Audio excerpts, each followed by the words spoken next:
Herode Mkuu, mfalme wa Yudea, alikuwa mtu mwenye uwezo na mkatili. Alitawala kwa hofu, akihofia kupoteza madaraka yake. Siku moja, wataalamu kutoka mashariki walifika Yerusalemu, wakiuliza, yuko wapi yeye aliyezaliwa mfalme wa Wayahudi? Kwa maana tuliiona nyota yake mashariki, nasi tumekuja kumsujudia. Herode aliposikia haya, alijawa na hofu kuu. Alijua kwamba kuzaliwa kwa mfalme mwingine kungetishia madaraka yake. Aliwaita makuhani wakuu na waandishi wa watu, akawauliza, Kristo azaliwa wapi? Wakamjibu, katika Bethlehemu ya Uyahudi, kwa maana ndivyo ilivyoandikwa na nabii.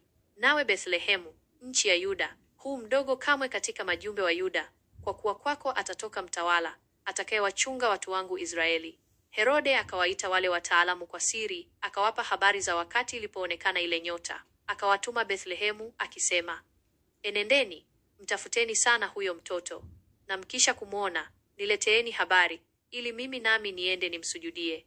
Baada ya wataalamu kuondoka, malaika wa Bwana alimtokea Yusufu katika ndoto, akamwambia, ondoka, umchukue mtoto na mama yake, ukimbilie Misri, ukae huko hata nikuambie, kwa maana Herode anataka kumtafuta mtoto amwangamize. Yusufu akatoka, akamchukua mtoto na mama yake usiku, akaenda zake Misri. Herode alipojua kwamba wale wataalamu wamemdanganya, alikasirika sana. Akatuma watu, akawaua watoto wote wa kiume waliokuwa Bethlehem na viunga vyake, wenye umri wa miaka 2 na chini, sawasawa na wakati alioufanya na wale wataalamu.